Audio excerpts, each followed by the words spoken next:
परिषदेमध्ये अमरावती संदर्भामध्ये किती जागांची मागणी केली, सहयोगी पक्षांनी, भाजपची भूमिका काय आहे?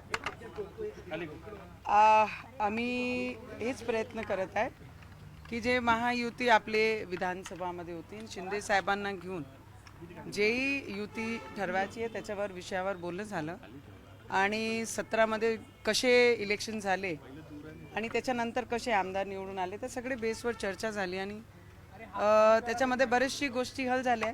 उद्यापर्यंत सगळे क्लिअर होईल. किती जागा रवी राणा यावेळी तुमच्या विरोधात प्रचार करणार की तुमच्या सोबत असणार आहे या निवडणुकीत?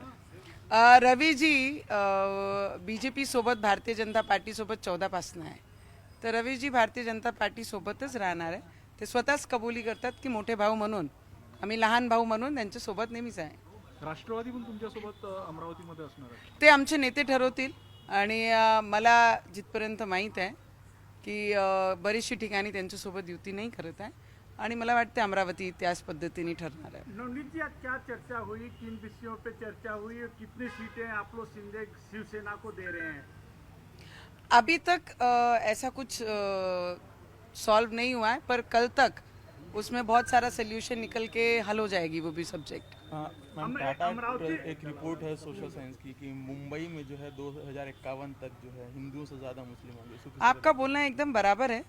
जो घुसपैठिए हैं, जो अभी रिपोर्ट आई है टाटा की, जो आप जिस तरीके से बता रहे हैं, आसाम में 200% ग्रोथ उनमें पाई गई है. 30% आप मुंबई में प्रॉपरली देखेंगे तो वहाँ पर पाई गई है. आप वेस्ट बंगाल में देखिए वहाँ पर है.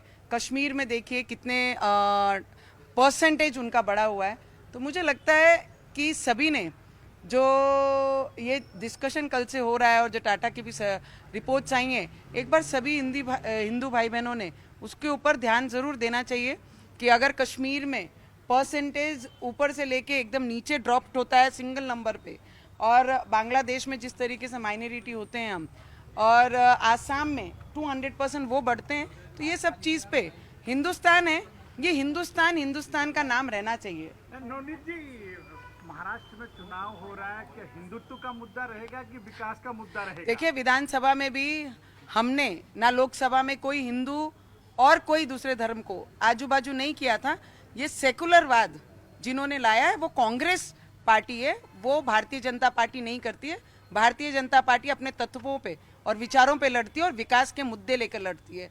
तो इस बार विधानसभा में सबने देख लिया, पूरे महाराष्ट्र में विकास के मुद्दों पे हम लड़े और विकास के मुद्दों पे हम चुन के आए हैं. तो उद्धव जी एक साथ आ गए हैं मनसे के साथ. जनाब उद्धव ठाकरे जी हैं. वो ठाकरे नाम तो मुझे लगता है बाला साहब ठाकरे जी के साथ ही चले गया, क्योंकि ठाकरे जी जो विचारों पे काम करते थे, आज उद्धव ठाकरे जी चद्दर चढ़ाने जाते हैं और चद्दर चढ़ाने वालों को पास में बिठाते हैं.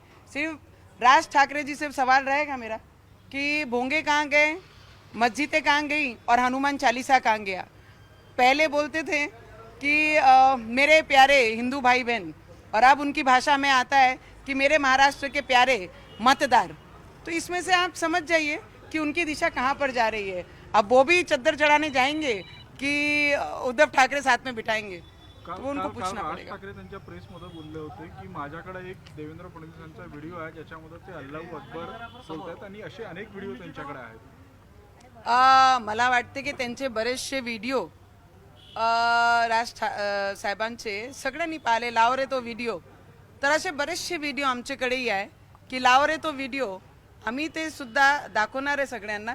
पण मला असं वाटतं की देवेंद्र फडणवीसजींवर बोलायची, कारण एवढे वर्ष देवेंद्र फडणवीसजींनी राज ठाकरे साहेबांना सांभाळून ठेवलेला होता, तर ते राज साहेबांनी ते विसरू नये. मॅडम हे सांगा, मॅडम एक प्रश्न असा आहे, आपला एक महिला म्हणून आणि पत्रकार म्हणून हे प्रश्न विचारणं की दोन्ही भाऊ एकत्रित आले ॲज ए परिवार, आम्हाला सगळ्यांना पूर्ण महाराष्ट्राला या गोष्टीचा आनंद झाला. जे एकमेकाचे चेहरे पाहत नव्हते, आज दुकानदाऱ्या चालू करण्यासाठी ते एकमेकासोबत बसलेले आहे, तर त्याच्यामध्ये अंतर आहे.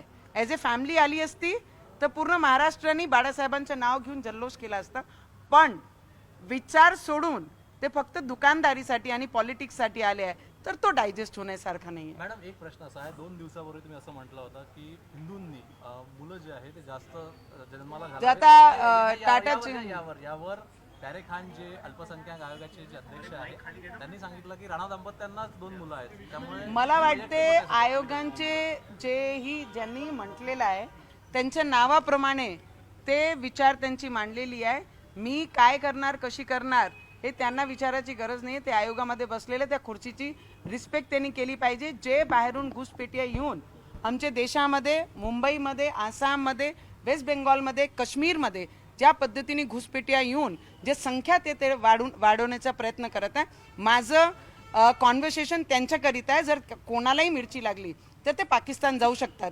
1946 मध्ये जेव्हा सेपरेशन केलं 1947 मध्ये जेव्हा देश आझाद झाला तेव्हा त्यांना पाठवलं होतं. काही लोक इथे राहिले तर त्यांनी हिंदुस्थानची कदर करावं आणि हिंदुस्थानमध्ये हिंदू लोकांची जनसंख्या वाढली पाहिजे त्याकरिता त्यांनी बोलावं. आपल्या वक्तव्यावर ठाम आहे. तुमच्या या वक्तव्यावर प्रियंका चतुर्वेदी त्यांनी म्हटलं की पहिले त्यांनी आपल्या रवी राणा आहेत यांना कन्व्हिन्स करावं आणि आपले जे शेजारी आहेत त्यांना कन्व्हिन्स करावं. ॲज ए महिला त्यांनी हे शब्द वापरला नाही पाहिजे आणि ॲज अ फिमेल त्यांनी जे माझी भावना आहे डोक्यावर जे बिंदी लावतात जे टीके लावतात त्याचा तरी त्यांनी सन्मान करावा. तुम्ही ठाम आहे तुमच्या भूमिकेवर, तुमच्या वक्तव्यावर ठाम आहे. मराठी माणूसच हा महापौर मुंबई महानगरपालिका. महाराष्ट्र मराठी माणसाचीच आहे तर त्याच्यात कोणी डाऊट आणत आहे. मराठी माणसाचीच मुंबई आहे, त्याच्यामध्ये कोणीही शंका आणू नये आणि कोणीही हिंदूंमध्ये फूट पाडू नये. फक्त तेवढीच विनंती सगळ्यांना करते. थँक्यू.